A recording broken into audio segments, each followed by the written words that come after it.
Eu preciso que você abra a sua Bíblia no segundo livro do profeta Samuel,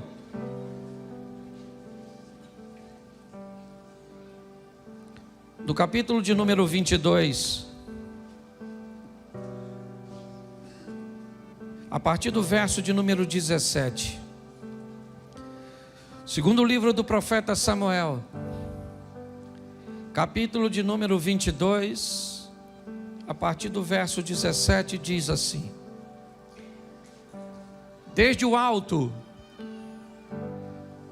enviou e me tomou, tirou-me das muitas águas, livrou-me do meu possante inimigo e daqueles que me tinham ódio, porque eram mais fortes do que eu.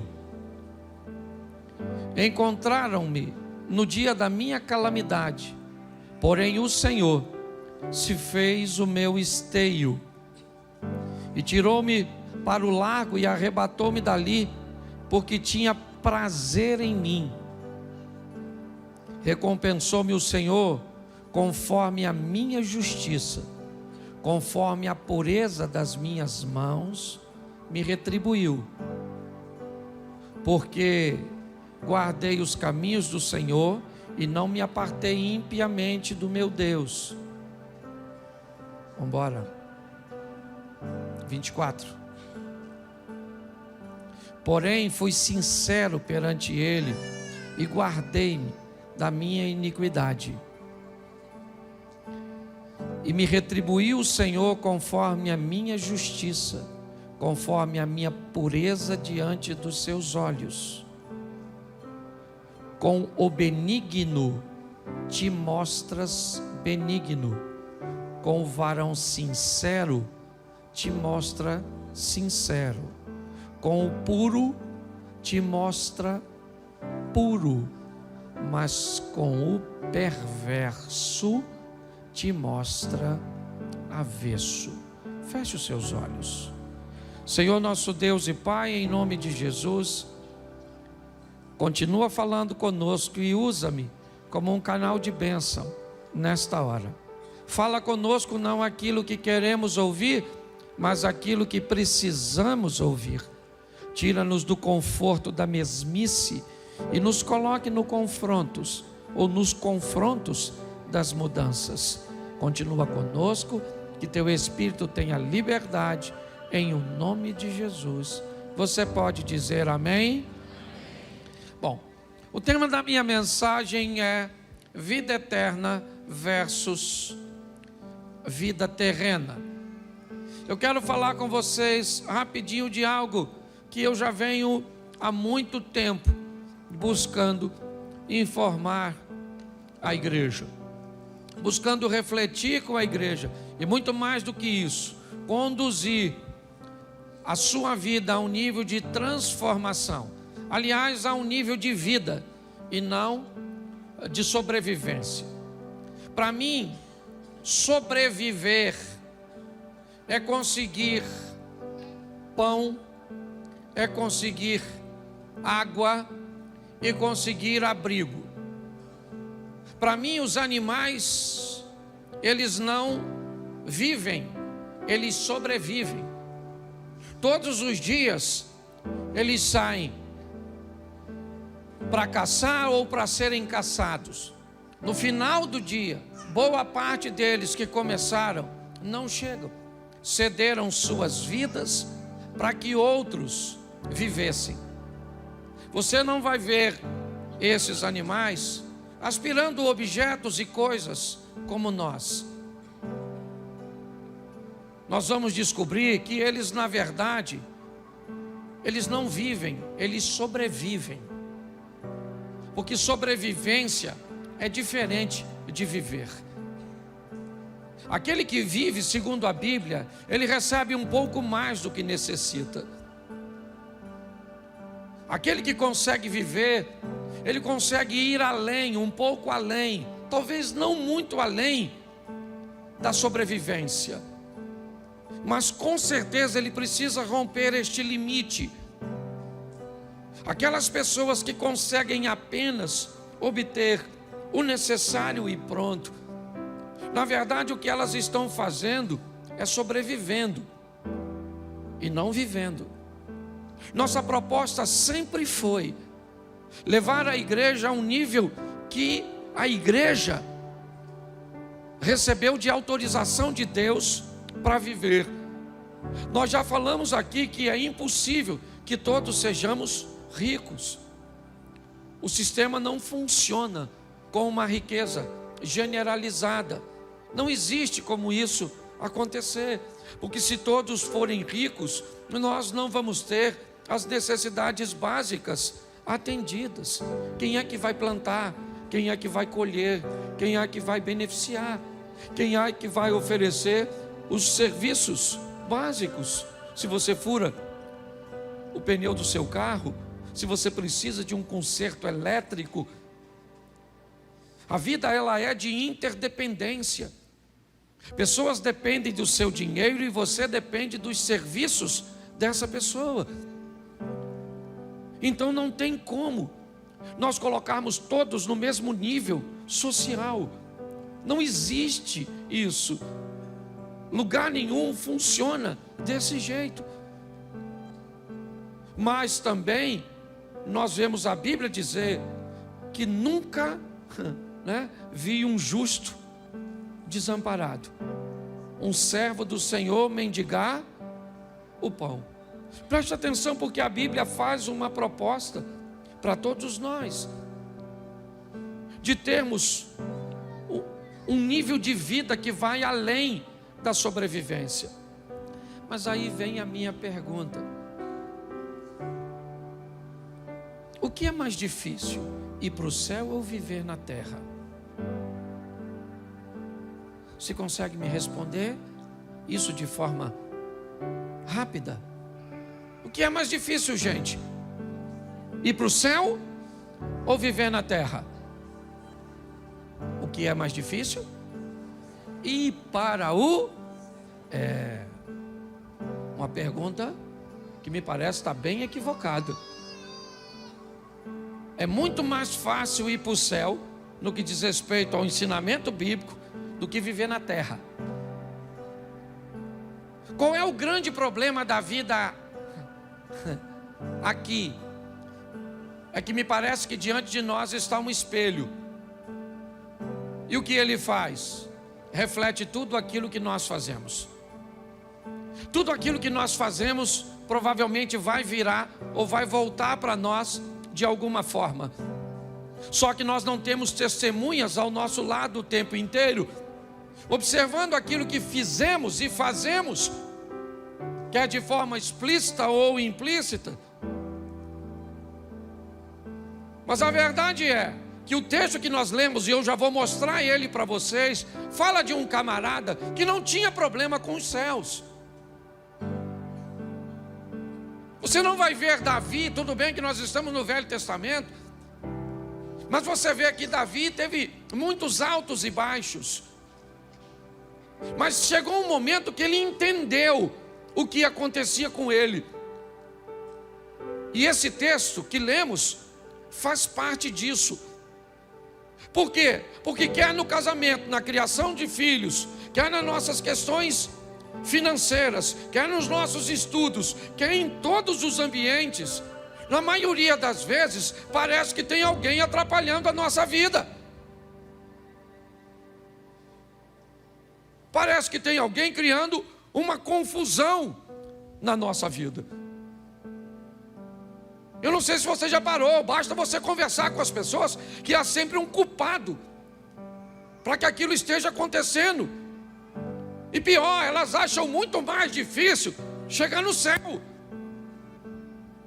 Mas segundo a Bíblia, chegar no céu é muito fácil. Primeiro, você vai receber algo que você não merece, porque Ele é misericordioso. Então, se você está buscando merecimento para entrar no céu, você está perdido. Não vai entrar nunca, porque melhor que você seja, você nunca vai merecer. A minha pergunta é: um Deus que quer nos salvar criaria um sistema tão difícil de ser alcançado? Não. Por que é que pessoas então nos oprimem tanto, buscando fazer com que creiamos que não temos direito a entrar no céu? Talvez seja uma boa pergunta. Por que é que pessoas dificultam tanto, estabelecendo condições que a Bíblia nunca falou que era necessária para entrar no reino de Deus? Então primeiro eu preciso mostrar a você que entrar no céu é fácil, difícil é viver na terra. Poxa, pastor, eu nunca pensei nisso, mas eu queria que você fosse pensando hoje. Aliás, não fosse pensando, fosse pesquisando o que eu vou te falar, porque pode ser que para você eu esteja falando um montão de besteira, então eu quero que você pesquise. Certa vez, um carcereiro está tentando tirar a sua própria vida, e quando ele está tentando tirar a sua própria vida, ele conversa com Paulo e Silas e diz para ele: o que eu tenho que fazer para entrar no reino de Deus? O que eles respondem? Sabe o que é? Crê no Senhor Jesus e será salvo tu e a tua. Todo aquele que crê e for batizado será, mas aquele que não crê já está, ele não vai, ele já está condenado. É o que diz o texto. Então preste atenção como é que é fácil entrar no céu. É só acreditar, confessar com sua boca que Jesus Cristo é o... Quem já fez isso? Então está no céu. Pastor, é simples assim? É. Entrar no céu é simples, mas não tem que fazer, não tem que acreditar e morrer acreditando. Qual é o grande problema? É a morte súbita, aquela que você não está esperando. Quem tem? Porque eu não consigo acreditar que todos aqueles que têm Jesus e que já reconheceram, se morrer devagar vai para o inferno. Eu não acredito, porque dá tempo. Eu não, Senhor Jesus, sou meu Pai, perdoa meus pecados, estou morrendo. Mas se não der tempo, você está atravessando a rua, atropelou. Mas não... Pô, eu queria uns 5 minutos, sim, só para meter a última conversa. Pastor, como é que eu sei? Eu aprendi uma coisa: o salvo, ele tem sintoma, assim como o perdido também tem. Ninguém precisa falar com a gente que está salvo ou perdido. Você dá aquela olhada se o indivíduo já está no trilho, entendeu? Se chamar a senha 326, era tu foi. Você está rindo, mas é sério. A Bíblia diz: se conhece a árvore pelos seus. Bom, Deus não pede de nós perfeição, Ele pede de nós aperfeiçoamento. Qualquer um pode dizer eu estou salvo, mas você não pode dizer que o outro está perdido. Você tem o direito de dizer eu estou salvo em Cristo, mas fulano está perdido. Não pode. Você não tem o direito de dizer que ninguém. Você pode dizer que ele parece. Ó, fulano parece que vai se lascar. Beleza. Pelo comportamento dele. É a grande verdade. Mas eu aprendi uma coisa. Quando eu entrei na igreja, eu tomava um Birinade. Lembra disso, Jean? Essa era a minha comparsa.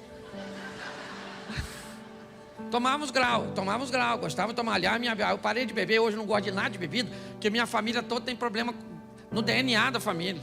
A quantidade, você sabe, conhece? Não, você conhece minha família.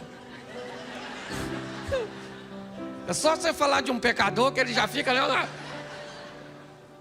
Mas sabe, perdi uns 3 ou 4 primos, tios, certo? 2 irmãos, por causa da... Então eu não gosto, esse negócio de bebida não gosto. Mas eu, quando eu me converti, eu tomava uns negócios assim ainda. Às vezes ficava meio alto assim. Crente em Cristo Jesus, louvado seja Deus. Eu falava palavrão, você falava também?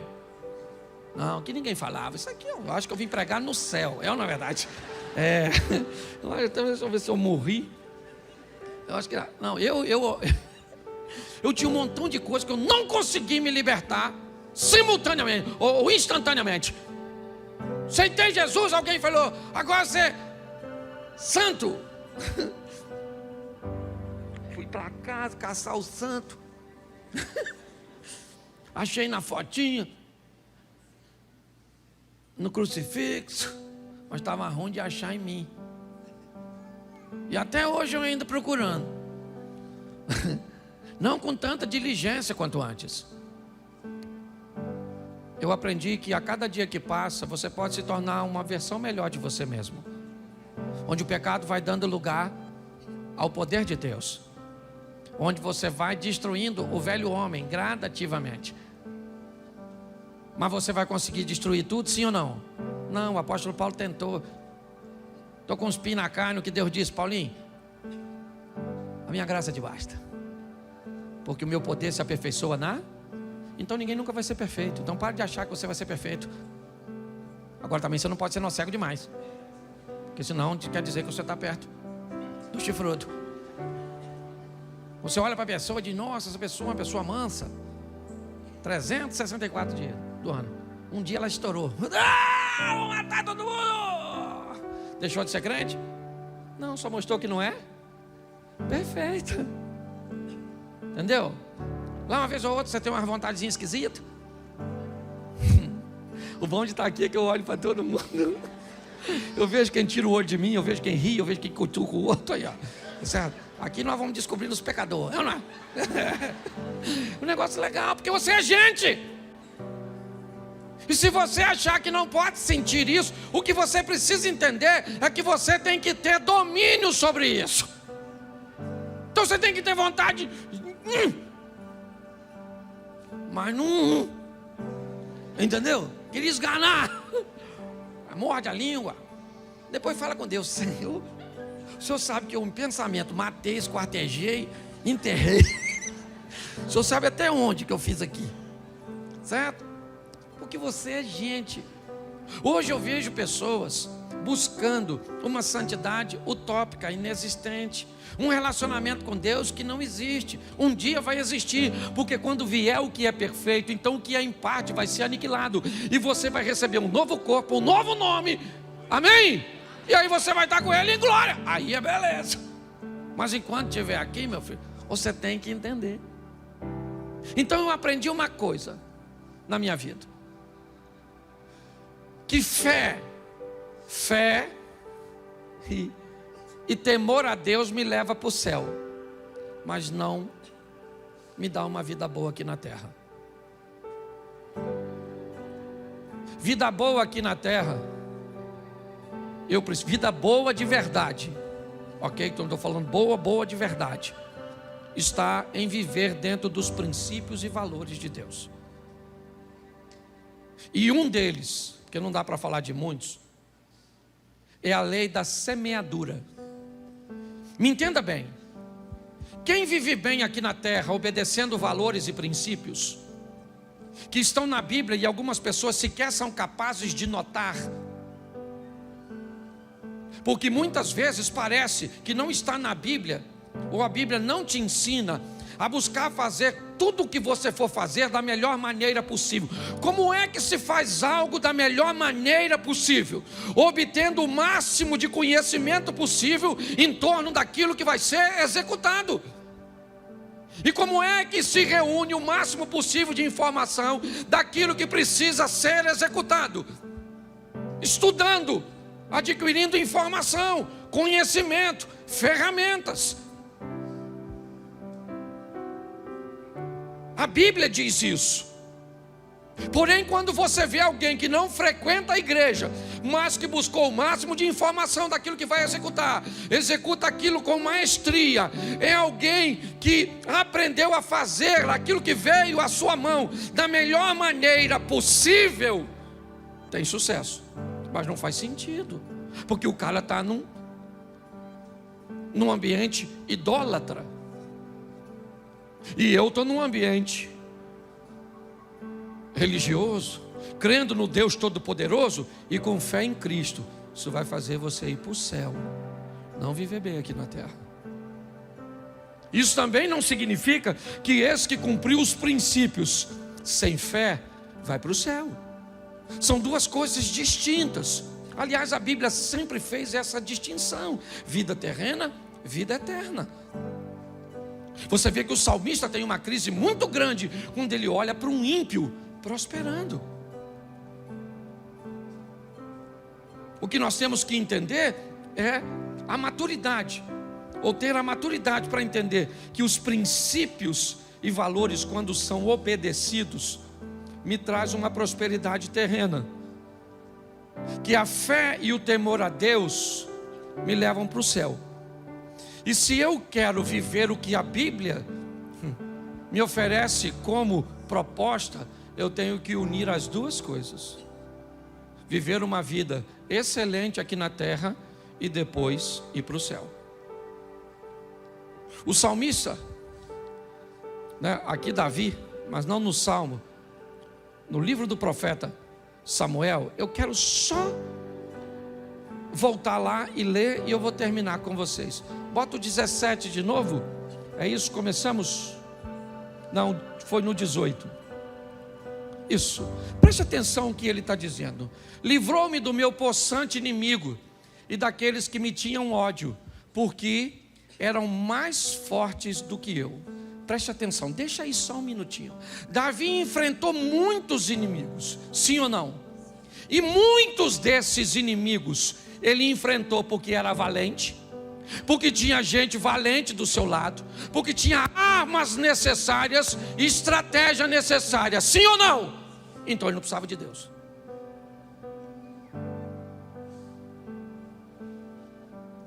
Ele não precisava de Deus.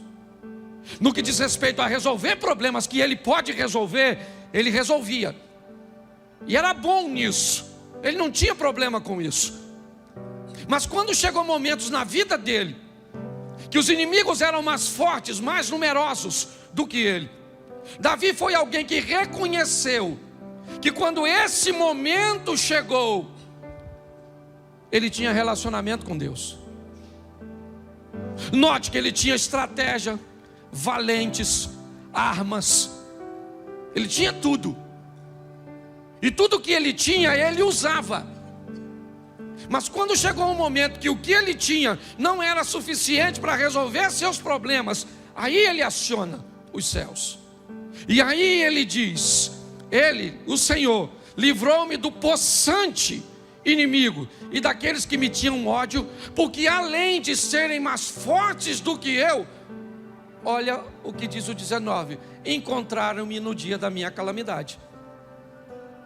Preste atenção, o que Davi está dizendo: se eu tenho estratégia, meu inimigo também tem. Buscou um momento em que estava mais fragilizado meu casamento, em que minhas finanças estavam frágeis e que eu não estava bem. Ele buscou uma ocasião contra mim, onde a minha possibilidade de me defender não era das melhores. Eu não sei se você já ouviu alguém dizer, ou se você já disse: cara, pô, se isso acontecesse em outro tempo, acabei de pagar o conserto da máquina de lavar, a televisão queimou. Pô, acabei de enfrentar esse tipo de problema, agora vem esse. O que Davi está descrevendo é isso. É alguém que aprendeu a mesclar esses dois estilos de vida. Dava para ele resolver? Resolvia. Não dava para resolver? Deus entra com providência. Por quê? Porque Davi diz: quando eles me atacaram, buscaram o dia da minha calamidade, porém o Senhor se fez o meu, a minha coluna. Bota aí o verso seguinte: tirou-me para o largo e arrebatou-me dali, porque tinha o quê? Tinha o quê? Isso, Davi está dizendo: Deus tem prazer em mim. À toa? Não. Deus não tem prazer nesse cara à toa. Por favor, nunca leia um texto e coloque ele na sua vida. Eu já cansei de ver pessoas pegar o texto de Filipenses e dizer que o Senhor te retribua segundo as suas riquezas em glória por Cristo Jesus, como se o texto de Filipenses fosse escrito para nós. Ô gente, pelo amor de Deus, o texto de Filipenses foi escrito por Paulo para quem?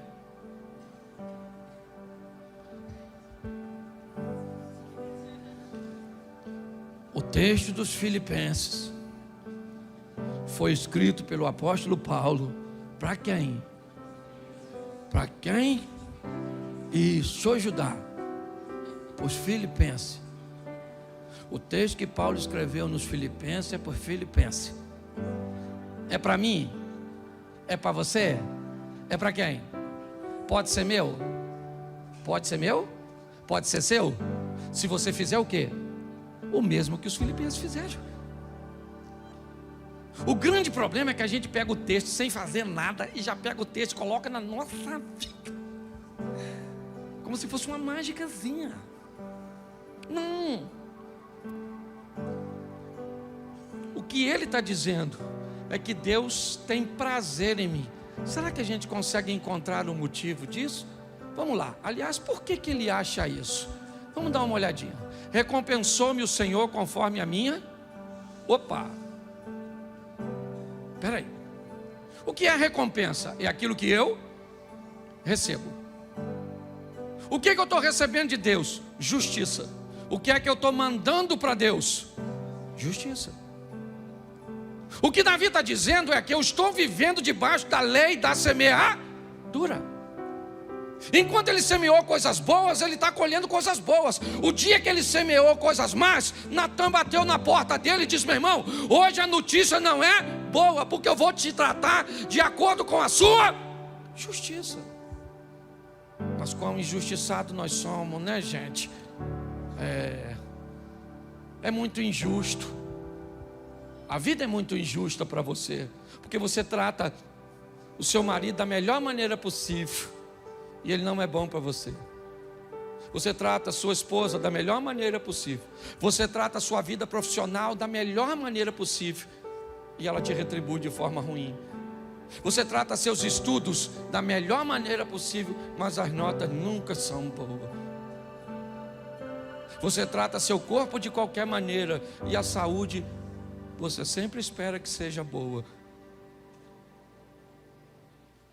Preste atenção no que Davi está dizendo. O Senhor me tratou conforme a minha justiça. Eu estou recebendo de Deus exatamente o que eu estou mandando para lá, porque é lei de semeadura. Aquilo que eu semear, isso também eu vou. Isso. Será que isso não explica o texto anterior? Volta para mim no 20. O Senhor e tirou-me para o lago e arrebatou-me dali, porque tinha prazer em mim. Eu já vi Davi dizer que queria morrer, porque Deus virou para ele as costas. Sim ou não? Mas ele está dizendo que Deus tinha prazer nele. Mas naquela ocasião ele disse que Deus virou as costas para ele. O que Davi aprendeu a duras penas é que na verdade Deus tratava ele de acordo com como ele se tratava. Fora as crises e as dificuldades dos ensinamentos, que elas também existem, mas são pontuais. Elas não são regras contínuas. Quando nós olhamos para isso, volta para o 21, o que ele está dizendo, ó, o Senhor, recompensou-me o Senhor conforme a pureza das minhas, Ele me retribuiu. Davi só está dizendo isso, gente. Eu não estou recebendo da vida nada mais, nada menos que eu não esteja mandando para ela. Nós queremos da vida o mesmo que a vida quer de nós. Decisões assertivas. A vida não age. Não há possibilidade na vida em agir. A vida só reage. Todas as vezes, isso é lei da física, toda ação causa uma reação. O grande problema é o que nós estamos fazendo. Ele está dizendo coisas boas a respeito de Deus. O Senhor me escolheu, o Senhor me defendeu, mas está bom, então por que não me defende? Então por que Deus não entra com providência a meu respeito? Eu tenho que pregar o Evangelho e a palavra de Deus direito. O que ele está dizendo ali é o seguinte: recompensou-me o Senhor conforme a minha justiça. Mas pastor, não é favor imerecido?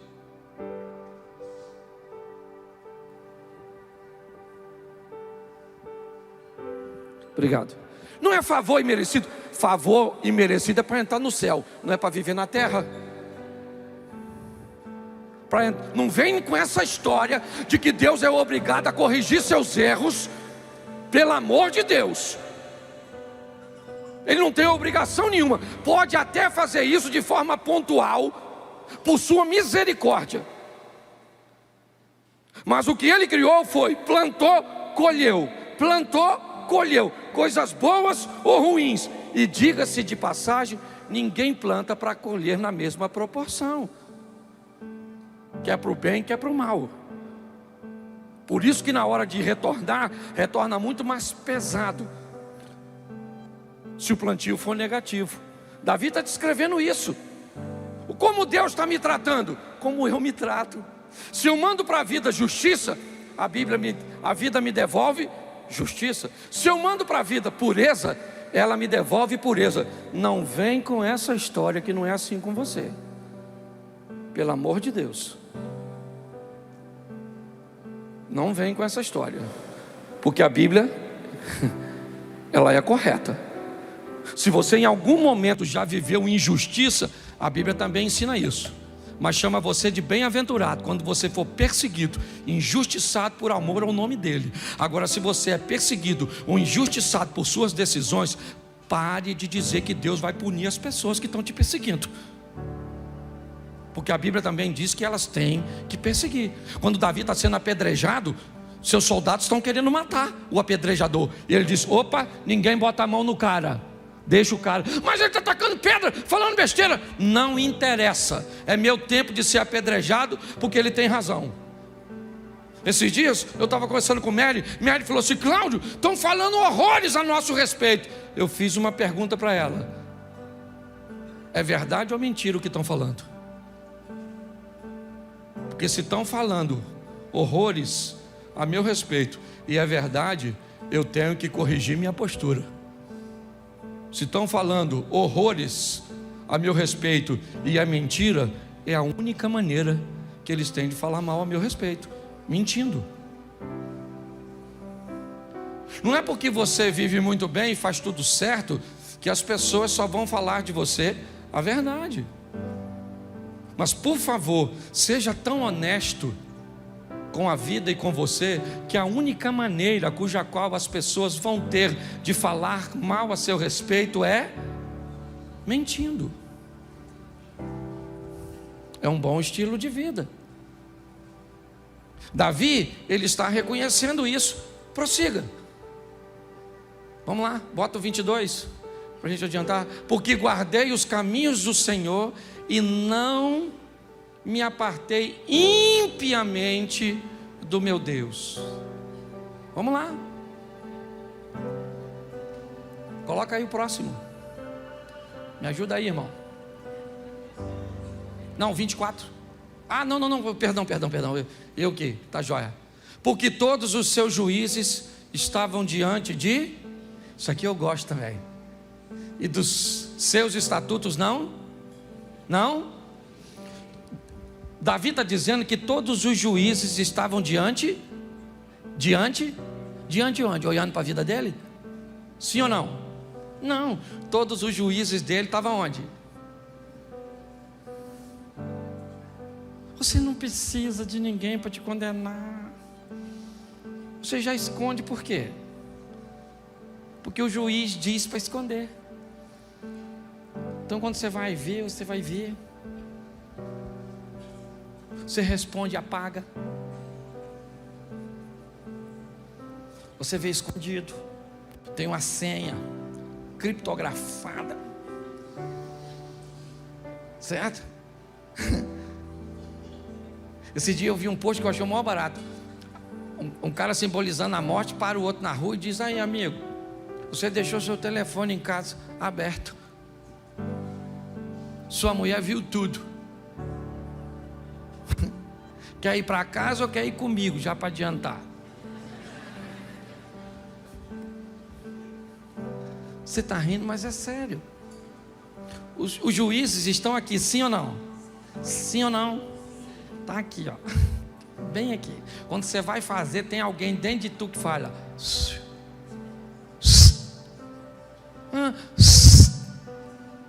não faz.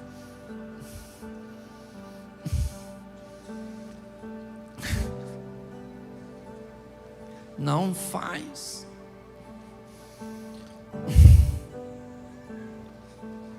Não faz. Aí você vai ir, mas o juiz estava lá, sim ou não? Sim ou não? Sim. Você se apaixonou por um homem casado. Oh, meu Deus. Mas todo tipo de amor é válido. Claro que é. Entra nessa. O chifrudo também ama. O Satanás, vai lá. Você está rindo, mas é sério. O Davi está dizendo: os juízos estavam diante de mim e de seus estatutos não. Todo mundo que vai pecar, peca sabendo, sim ou não? Sim ou não? Isso. Dá quase um comboio para o inferno. Certo? Vamos lá, porque eu não posso demorar muito, já estou quase acabando. Aliás, o tempo já estourou. Coloca, porém, fui sincero perante. Isso. Repita comigo: quem fala de fraqueza não fala de fracasso. Pensa num troço que a fraqueza odeia. Sabe o que é? Compartilhamento. O poder da fraqueza, ela diminui, mas de uma forma muito intensa, desde que você compartilhe. Não dá para compartilhar com qualquer um, diga de passagem, né? Pelo amor de Deus, não sai abrindo. Chega aqui dentro da igreja e acha primeiro. Tem gente aqui que não guarda dinheiro, vai guardar segredo. Certo? Então cuidado para você que conta, mas você tem que contar às vezes. Está numa tribulação, você fala: Senhor, vou chamar fulano que é muito meu amigo. E vai lá e abre. Fala: rapaz, eu estou nessa situação.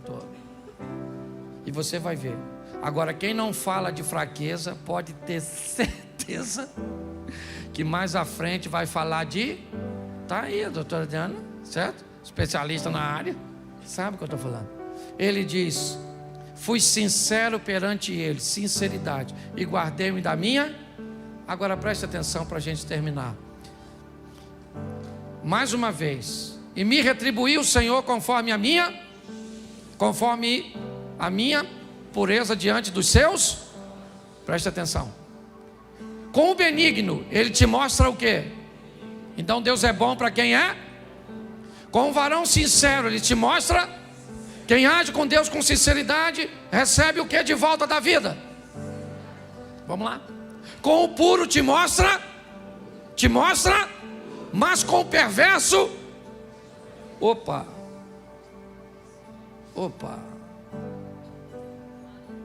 justo, sincero, puro, benigno,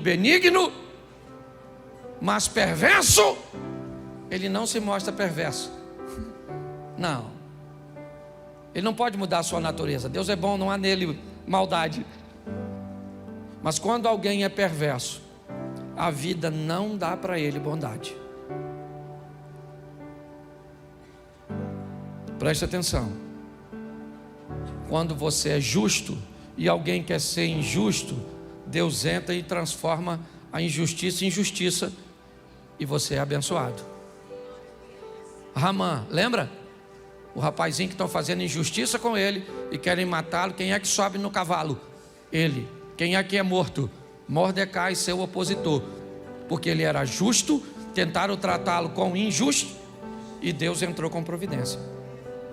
Com o puro, se alguém quiser agir com você de forma impura, Deus entra com providência. Mas com o perverso, quando alguém quiser ser perverso com você, Deus não intervém. Eu tenho ouvido muito falar que Deus é amor. Você já deve ter ouvido falar isso. Deus é amor. Deus é amor. Eu não diria que essa informação está errada, porém eu diria para você que ela está incompleta. Um bolo é farinha, sim ou não? Sim ou não? Não. Um bolo é farinha? Ele é farinha. Ele é o quê? Ovo, ele é manteiga? Ele é fermento? Ele é leite? Então preste atenção. Quando alguém diz Deus é amor e qualquer tipo de amor vale, eu estou dizendo que Ele é só amor, mas não é justiça. Eu mostrei para vocês hoje aqui que a vida está te devolvendo o que você está dando para ela. E se você acha que é injusto, vai conversar com Ele e pergunta se é injusto, ou será que os juízes e os estatutos já não depõem contra você. Nossa proposta é melhorar a sua vida, é fazer com que você saia daqui com uma vida muito melhor. Fazendo o quê? Obedecendo a Deus. Não, o que eu quero é ir para o céu. Então viva de qualquer maneira, com fé em Cristo. E você morre e vai para lá. Agora não reclame de ter uma vida ruim aqui. Pare de olhar a vida dos outros. Eu falo sempre isso. Gente, ela está aqui, me acompanha, meu filho deve estar aí, minha nora está aqui. Mas ela lida comigo o quê? Quantos anos? 10 anos. Quando você viu desgraça na minha vida, me viu em dor, me viu isso, me viu aquilo, endividado, mais de 90% dos problemas que eu resolvo são dos outros, não são meus. Eu não tenho problema, é lógico que tenho, mas pode ter certeza que os meus são bem pequenos, mas eu tenho. E por que não são grandes? Primeiro, porque eu não deixo crescer. E segundo, por que já não chegam aqui grandes? Porque eu tenho um sistema de prevenção para que isso não aconteça. Por favor. Às vezes eu olho para a igreja e digo: Senhor, dê para ela aquilo que o Senhor tem me dado. Me dê condições de compartilhar com meus irmãos. Um casamento que não é perfeito, mas é legal. Uma família que não é perfeita, mas é legal. Uma situação financeira que não é abundante, mas é legal.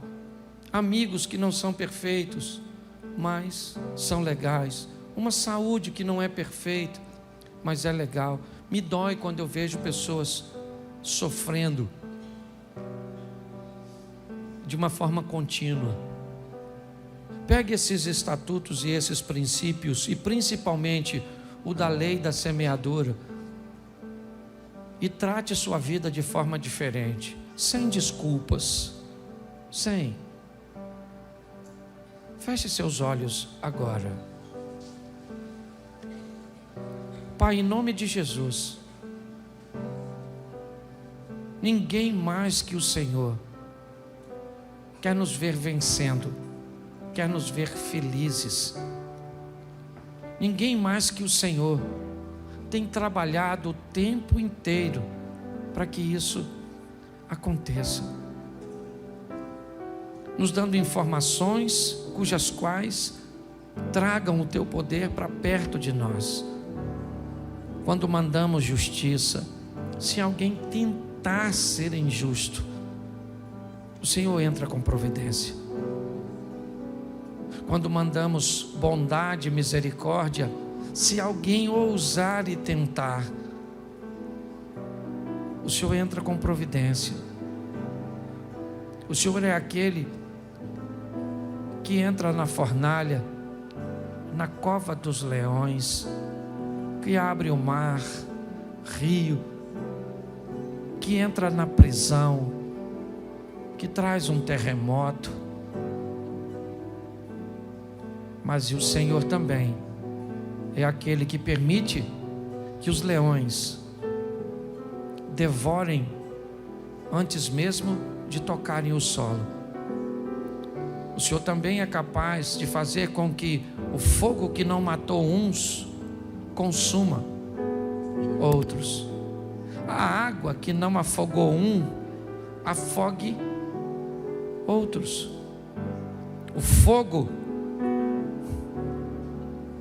que consumiu aqueles homens cujo Elias profetizou. Pai, em nome de Jesus, temos o tempo inteiro informações que sempre vai existir 2 grupos, e nós queremos estar ao lado daqueles que agem com justiça, com benignidade, com pureza. Abençoa a tua igreja, Pai. Abençoa o teu povo, nos dando muito mais do que sobrevivência, mas nos dando vida. Leva o teu povo guardado por tuas mãos poderosas. Que o grande amor de Deus, nosso Pai, a graça de nosso Senhor e Salvador Jesus Cristo e as doces consolações do Santo Espírito de Deus seja para com todo o povo do Senhor, e todos digam: que Deus abençoe. A vida é um presente precioso de Deus, mas como cristãos somos chamados a olhar além do presente e entender a diferença entre a vida que vivemos aqui na terra e a vida eterna que nos é aguardada. Essa compreensão transforma a nossa maneira de viver e nos ajuda a encontrar propósito e plenitude em ambas as dimensões. Primeiramente, nos questionamos: a vida terrena seria sobrevivência ou plenitude? Muitas pessoas sobrevivem, passando pelos dias sem encontrar significado, propósito, aquela alegria verdadeira que brota lá do fundo do coração. Mas Deus nos chamou para algo maior. Em João 10:10, Jesus nos lembra: eu vim para que tenham vida e a tenham em abundância. Essa abundância não significa apenas prosperidade material, mas uma vida cheia de propósito, alegria e comunhão com Deus. Você tem vivido ou apenas sobrevivido? Tem buscado os propósitos de Deus para guiar sua caminhada terrena ou tem dado mais ouvido à sua voz materialista humana? E então, em contrapartida, vem essa reflexão importante: será que a vida eterna é a nossa verdadeira esperança? Será que é isso que você tem pensado? Será que é isso que você tem vivido? Enquanto a vida terrena é passageira, a vida eterna é a nossa esperança final. Em Filipenses 3, no verso 20, somos lembrados de que nossa cidadania está nos céus e é para lá que devemos direcionar o nosso olhar. Isso não significa que devemos negligenciar a nossa jornada terrena, mas que precisamos viver com a eternidade em mente, fazendo escolhas que honrem a Deus e cumpram o seu propósito em nós. Deus nos deu vários princípios muito claros, escritos em sua palavra, para vivermos bem na terra enquanto nos preparamos para a eternidade. A obediência a esses princípios, como a integridade, o amor ao próximo, a generosidade, nos ajuda a prosperar aqui e acumular tesouros nos céus, como está escrito em Mateus 6, no verso 19 ao 21. Como você tem equilibrado a sua vida terrena e a sua preparação para a vida eterna? Está investindo mais em coisas temporais ou nas coisas de valor eterno? Lembre-se, viver plenamente na terra significa aplicar os princípios de Deus em sua vida diária. Enquanto você mantém os olhos fixos na promessa da vida eterna, ou seja, quando você mantém os olhos fixos em Jesus Cristo, porque Ele é a nossa garantia de que nós um dia ressuscitaremos. O Espírito Santo foi enviado como selo, como um penhor, como essa garantia de que nós já somos participantes dessa glória futura que nos é aguardada. Reserve um tempo para refletir sobre as áreas da sua vida que precisam ser ajustadas à luz da eternidade e ore pedindo sabedoria, porque é muito necessário sabedoria, ânimo, força para viver enquanto se prepara para o que está por vir. Me diz aí o que você achou dessa mensagem, ela foi edificante para você? Espero que tenha sido. Se foi, deixa aí o seu like caso ainda não tenha deixado, inscreva-se no canal, ative as notificações, me diz aí nos comentários o que você achou, como que você tem levado a sua vida, se você tem se preparado, se você precisa melhorar, enfim. Nós estamos aqui para compartilhar mensagens para edificar o seu coração. Amém? Que Deus te abençoe ricamente e até breve.